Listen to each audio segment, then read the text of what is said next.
Pro Tour Amonkhet results were rather surprising, with the most popular deck, Mardu Vehicles, failing to live up to its hype, while Aetherworks and Zombie decks took center stage. Let's talk about why this happened and what it means for Standard. First of all, there was a lot of uncertainty in Standard due to the recent banning of the Saheeli combo. However, data from Magic Online seemed to suggest that Mardu Vehicles is still the dominant deck to beat. And this didn't surprise many people because Mardu Vehicles looks like a typical Standard deck with a lot of powerful cards forced together into a deck with minimal synergy. As such, a whopping 26.2% of the decks on day 1 of Pro Tour Amonkhet were Mardu Vehicles, and the optimism surrounding the deck seemed to hold strong throughout day 1. However, not a single Mardu Vehicles deck made top 8. In fact, only 2 of the top 21 decks were Mardu Vehicles. Here's the reason why. Besides Mardu Vehicles, the next 2 most played decks were Aetherworks, which uses Aetherworks Marvel to cast Ulamog, and Zombies, a creature-heavy deck resistant to removal that wins by going wide late game. 19.6% of the decks on day 1 were Teamer Aetherworks, while 16.7% were Mono Black Zombies. Ultimately, Mardu Vehicles fell short because Aetherworks and Zombies both have favorable matchups against Mardu Vehicles. With Mardu Vehicles out of the picture, the top 8 came down to Zombies versus Aetherworks,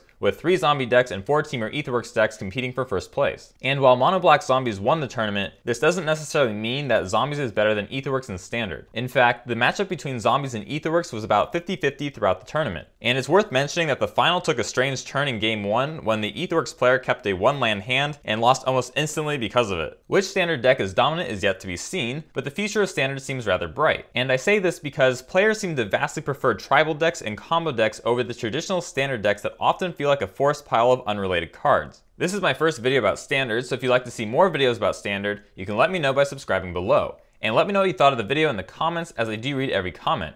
I hope you enjoyed the video, and I hope you have a great day.